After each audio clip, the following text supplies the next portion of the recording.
नमस्कार मंडळी, मी संध्या स्वागत करते तुमचं आपल्या यूट्यूब चॅनलमध्ये, जिचं नाव आहे संध्यास क्रिएटिव्ह कॉर्नर. चॅनल आपलंच आहे, सबस्क्राईब करत चला. आणि आज ना ट्रॅव्हल स्पेशल व्हिडिओ असणार आहे, ट्रॅव्हलिंग व्लॉग. कारण आम्ही आलोत, लाईक करा. आम्ही आलोत आमच्या कुलदेवतेच्या दर्शनाला. आणि जातानाच इथं वहा काय म्हणते नदी लागलेली आहे. आज ना अधिक मासातला पहिला दिवस, म्हणजे 17 तारखेपासून अधिक मास सुरू झालेला आहे. आणि आज पहिला दिवस आहे. अधिक मासाचे 33 वाहन दान द्यायचं असतं, म्हणजे धोंडे म्हणतात ना आपण, धोंड्याच महिना किंवा अधिक मास किंवा पुरुषोत्तम मास असं काही म्हटलं जातं. त्यातलं ते 33 वस्तूचं दान करायचं असतं.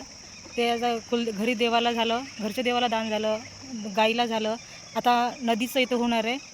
आणि आपल्या घरच्या देवाला म्हणजे कुलदेवतेच्या तिथंसुद्धा 33 वस्तूचं दान, म्हणजे धोंड्याचं दान करायचं आहे. घरी पूर्णाचे धोंडे करून आणलेले आहोत. आणि वातावरण मस्त आहे बा. पूजेचं साहित्य, धोंडे 33 आणि नदीला सोडायला, आपल्या काय गंगेला सोडायला जे ओटीचं सामान असते, ओदोन, पिसाळ, दस्ती, टोपी, नारळ, एक फळ, असं सगळं आणलेलं होतं. आणि इथं एक काय म्हणतात वाळूचं महादेवाचं पिंड आणि नंदी करून घेतली. रात्री का पूर्ण शेप येणार नाही, थोडा असं अनुरूप करून घेऊन आपण त्याची पूजा करून मग गंगेची सुद्धा पूजा करायची असते. सगळी पूजा करून घेतली आणि गंगेला काय म्हणतात अगोदर पीस ओटीचं सामान हे केलं, विसर्जित केलं. नंतर मग वाटीत धोंडे दिले, स्टीलची वाटीमध्ये 33 छोटे छोटे धोंडे करून, आणि त्याला झापून दान करायचं असतं. असं उघडच नाही दान करायचं, कुठेही असं कोणते धोंडे कुठेही देऊ दे, असं झापून करायचं असतं म्हणे. इथं पूजा झाली. माझं एक बेलाचं पान होतं, बेलाचं पानसुद्धा वाहून घेतलं ओल्या. एवढं कडक उन्हाळा चालू असताना सुद्धा पाणी चांगलं वाहतं होतं, भरपूर पाणी होतं तिथं नदीला.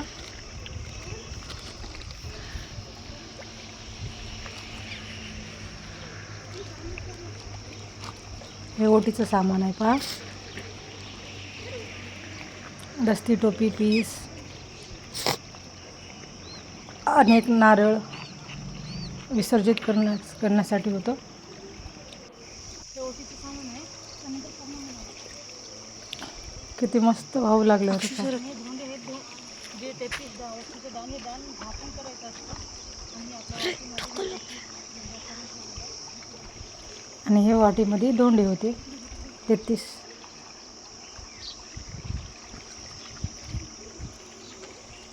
आमची झाली पूजा तिथं. आणि आमचं जे आहे ते माळात आहे, ते तिथं दिसत होतं. तिथं घरामध्ये कॅप्चर करायचा प्रयत्न केला बा तिथं. आणि हे जे आपलं मेन रोडपासून ज्या मध्ये जाण्याचा रस्ता आहे, तिथून पूर्ण आंब्याची आमराई होती, छान छोटं थोडं व्ह्यू.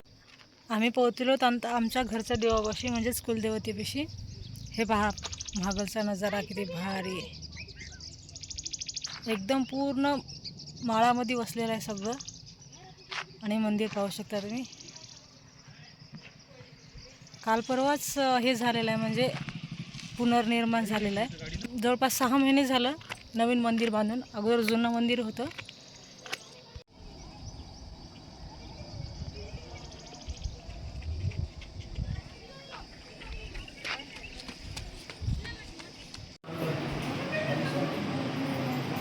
इथे एक ना नंदी अशी आहे की ती स्वयंभू, म्हणजे स्वतः नंदी असं वाढत आहे. हे जे दिसत आहे ते नाही, त्याच्या पुढे एक छोटी नंदी आहे, ती काचामध्ये ठेवले जाते. आणि ते हमेशा वाढत जातं. म्हणजे लग्नाच्या वेळेस खूप छोटं होतं, आता ते अजून खूप वाढलेलं आहे. सासूबाईच्या लग्नाच्या त्यांनी जात असताना, ते सुरुवातीला जात असताना तर ना खूप छोटं होते म्हणे, म्हणजे एक हाता एवढंच होतं. आता जवळपास बरंच मोठं झालेलं आहे. मी देवाची आमच्या कुलदेवतेची पूजा करून घेतली. आदियोगीची मूर्ती आसनावर बसवलेली आहे. हे दगड अजून खूप मोठं होतं, ते कमी केलं त्याला ते. आणि इकडं थोडं बसायसाठी व्यवस्थित अशी जागा केलेली आहे झाडाखाली. हे दगडसुद्धा फोडण्यात आलेलं आहे. ह्या अगोदर ना महागलच्या त्या दगडामध्येच आमचं देव असं स्थापित हे होतं, मध्ये दगडामधूनच कोरून काढलेलं होतं. आता हे दगड फोडून हे मागे फक्त बसायसाठी केलं, पण ह्या दगडामध्ये आमच्या गुफा असल्यासारखी होती, त्याच्यामध्ये देव होतं. नंतर फोडून त्याला मंदिर तयार केलेलं आहे आता. आणि बसायसाठी व्यवस्थित केलं. आमच्या लेकराच्या धिंगाणा चालू आहे, यांच्या विचारपणा कुठे तिथं चालू डिस्कवर करायचा प्रयत्न करतात सगळीकडे जाऊन काय काय काय नाही बघायचं करायचं पूर्ण. आणि ते माकडे भरपूर होती आणि हिरवंगार वातावरण होतं सगळीकडे. आणि इथं केळी देण्याचं काम चालू आहे. खूप माकडे आहेत, ते दिसत नाहीत पण झाडावर खूप माकडे होते तिथं. आणि हिने केळी द्यायचं काम चालू आहे मागलच्या बाजूला. पण कसं तरी कुठून तरी काही करून खातो पितो. पण ह्या वन्यजीवाची ताकद असते ना, तेवढंच आपण गेलो तेव्हा तेवढंच दिलेलं ना, तेवढंच बरं वाटतं. म्हणून हे सगळ्यांना जे केळी घेऊन गेली सगळ्यांना दान करून आणलं. अशा कडाकाच्या उन्हामध्ये पाण्याची तिथं व्यवस्था आहे तशी. आणि आले गेले असे खायला देत असतील पण तरी पण खूप त्रास पक्ष्यांचं खायचं. आणि त्या मंदिराच्या इकडल्या उजव्या बाजूला मारुतीचं मंदिर आहे खूप मोठं. म्हणजे मंदिर दगडातच आहे ते सुद्धा. सगळं मोठ्या अशा दगडामध्ये कोरीव काम केलेलं आहे.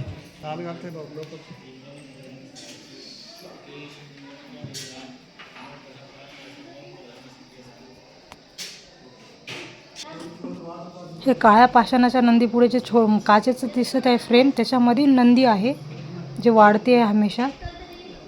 आणि इकडं हे गणपतीचं मंदिर आहे, तिकडं अन्नपूर्णेचं मंदिर आहे.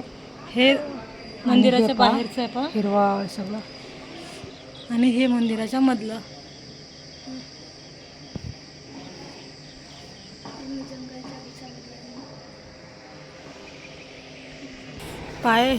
पाय खूप जास्त पोळायला तिथं अंतरून ठेवलेलं आहे, छान वाटायला एवढंच. जेवणाची सुद्धा व्यवस्था आहे इथं. दर्शन करून आलो आम्ही घरी, दुपारीच आलो उन्हामध्ये. कारण खूप ऊन होतं, तिथं थांबायला सुद्धा नको वाटत होतं. कारण तिथं टीन शेड होतं मंदिराच्या बाहेर. मंदिरात काय बसायला अलाउड नव्हतं. मग आम्हाला तिम्मापुरमच्या बालाजीला सुद्धा जायचं होतं, पण ऊन एवढं होतं ना की कुठंच नाही गेलो, डायरेक्ट घरी आलो. आणि हे तुम्हाला कुलदेवतेच्या दर्शनाचा व्हिडिओ कसा वाटला मला कमेंट करून नक्की सांगा. व्हिडिओ आवडल्यास व्हिडिओला लाईक करा, चॅनलला सबस्क्राईब करा. आणि पूर्ण व्हिडिओ पाहिल्याबद्दल मनापासून सगळ्याचे आभार. बाय.